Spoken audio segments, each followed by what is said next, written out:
இந்த மகாபலி சக்கரவர்த்தியை பற்றி எல்லாருக்குமே தெரியும். அந்த இரவு சிவன் ராத்திரி, அந்த சிவனுக்கு ஒரு நாள் தீபம் ஏற்றியதால் மறுபிறவியில் அவர் சக்கரவர்த்தியாக பிறக்கக்கூடிய மகாபாக்கியத்தை பெற்றான். நிறைய பேருக்கு அதனால தான் என்ன சொல்கிறோன்னா, விளக்கேற்றுறதுங்கிறது ரொம்ப ரொம்ப முக்கியமான விஷயங்க. கோவில் இல்லாத ஊரில் குடியிருக்க வேண்டாம், அதே நேரத்தில் விளக்கேற்றாத வீட்டில் குடியிருக்க வேண்டாம் அப்படிங்கிறது தான் இப்போ உண்மையான பழமொழி.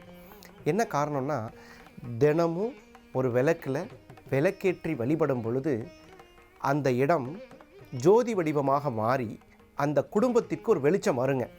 இதில் நிறைய பேருக்கு நிறைய சந்தேகம் இருக்குது, எப்படி விளக்கேற்றுறது, எப்படி பண்ணுறது அப்படிங்கிற மாதிரிலாம். அந்த மாதிரி ஏற்றுற வகையில் திரியை திரித்து தான் ஏற்றணும். ஒரு திரி இன்னொரு திரியோடு இப்படி சேர்த்து ஏற்றணும். அதே மாதிரி நல்லெண்ணெய் ரொம்ப ரொம்ப நல்லது. நல்லெண்ணெய், எள்ளெண்ணெய்ன்னு சொல்லலாம் அதுக்கு பேர். அது ஏற்றிக்கிறது ரொம்ப நல்லது. அதே நேரத்தில் இந்த விளக்கு 2 முகம் கொண்டு எரிய வேண்டும். அதுதான் ரொம்ப ரொம்ப முக்கியம். 2 முகம்னு நம்ம சொல்கிறது மினிமம் 2 முகம். 5 முகம் ஏற்றினால் சுபிட்சம்.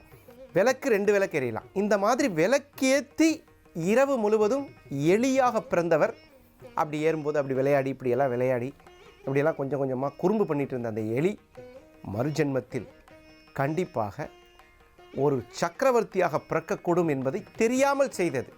அப்புறம் சக்கரவர்த்தியாக பிறந்தபோது அந்த ஆணவம் வந்துருச்சு. அந்த ஆணவம் எப்படி வந்தது அப்படின்னு கேட்டிங்கன்னா, ஒரு மன்னன், நாட்டை ஆளக்கூடிய மன்னன் மக்களுக்கு நல்லது செய்து கொண்டிருக்கும் பொழுது அந்த மக்கள் அவனை பாராட்டும் பொழுது நமக்கு மேலே ஒன்றும் இல்லை அப்படிங்கிற அந்த எண்ணம் வருவது தான் ஆணவம் சொல்கிறாங்க. இதற்கு யாரும் விதிவிலக்கல்ல, எல்லாருக்குமே இது வரும். அது மனித இயல்பு. இதுக்கு பேர் மாயைன்னு சொல்லுவாங்க. அந்த மாயையை ஒழிப்பதற்கு ஒரு அம்மன் வேண்டும். ஆணவம் இருக்கவே கூடாதுங்க. அது வாழ்க்கையில் மிகப்பெரிய அவமானத்தை தந்துவிடும். ஆணவம்ங்கிறது தனக்கு மிஞ்சி ஒன்றும் இல்லை. அதனால் என்ன சொல்ல வரோன்னா, ஒரு விஷயத்தை முடிவெடுக்கும்போது தனக்கு மிஞ்சி அறிவாளிகள் இருப்பாங்க இந்த பூமியில். அது உன்னுடைய குருவாக இருக்கலாம், உன்னுடைய தந்தையாக இருக்கலாம், உன்னுடைய தாயாக இருக்கலாம், ஏன் உன்னுடைய மூத்த சகோதரராக கூட இருக்கலாம். அவர்களிடம் இந்த விஷயத்தை செய்யலாமா, இது எப்படி எனக்கு, இவங்கெல்லாம் இல்லாதவங்க ஊர் பெரியவர்கள் அல்லது அனுபவம் மிக்க பேராற்றல் மிக்க ஜோதிடர்கள், அவர்களையெல்லாம் சந்தித்து நீங்கள் இந்த மாதிரி இந்த விஷயம் இப்படி இருக்குது, இதை எப்படி செய்யலாம் அப்படின்னு தெரிந்து கொள்ளும் பொழுது கண்டிப்பாக உங்களுக்கு மிகப்பெரிய விமோச்சனத்தை அன்னை அருள்பாலித்து தருகிறாள்ங்கிறது மிகப்பெரிய நியதி. மகாபலி என்றால் பாவங்களை துளைப்பவள் என்று பொருள். ஒருவர் தெரிந்தோ தெரியாமலோ பாவங்கள் செய்துவிட்டார். அந்த பாவங்களுக்காக என்ன செய்வதென்று அவர்களுக்கு மனதில் ஒரு குழப்பம் ஏற்படும். அந்த குழப்பத்தை போக்குவதற்கும், குழப்பத்தை அதாவது பாவ வினைகளை செய்துவிட்டால் அந்த பாவத்திற்கென்று ஒரு கடவுள் வேண்டும். சக்தியின் ரூபியாய் ஆனந்தத்தை நல்கும் ஆனந்த ரூபியாக இருக்கக்கூடிய மகாபலி அம்மனிடத்தில் பௌர்ணமி அன்று இங்கு காலையிலே வருதல் வேண்டும். இந்த திருக்கோயிலில் பார்த்தீங்கன்னா ஒரு புற்றுக்கோயில் இருக்குது. இந்த புற்றுக்கோயிலை பற்றி பேசணும்னு பார்க்கும்போது ஆடி மாதத்தில் புத்தை பற்றி பேசலைன்னா அது மிகப்பெரிய தவறுதலாக போயிடும். இதுக்கு மேல என்ன சொல்ல போற? சொல்றதுக்கு வேற ஏதாவது போய் இருந்தா சொல்லிடு. அவதான் என்ன ஏமாத்தி எல்லாத்தையும் என்கிட்ட இருந்து பறிச்சிட்டான்னு பார்த்தா நீயும் இப்போ அதே தான் பண்ணிருக்க. ஏன் ஆலியா, ஏன் இப்படி பண்ண? இந்த உலகத்துல பாட்டிக்கு அப்புறம் நான் யார் மேலேயாவது உயிரியே வச்சிருக்கேன்னா அது ஊ மேலதான் உனக்கு தெரியாதா?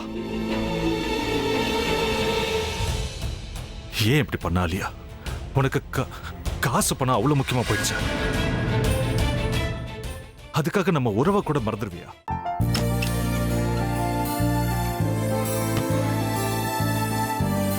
சக்தி சக்தி, ஒரு நிமிஷம்.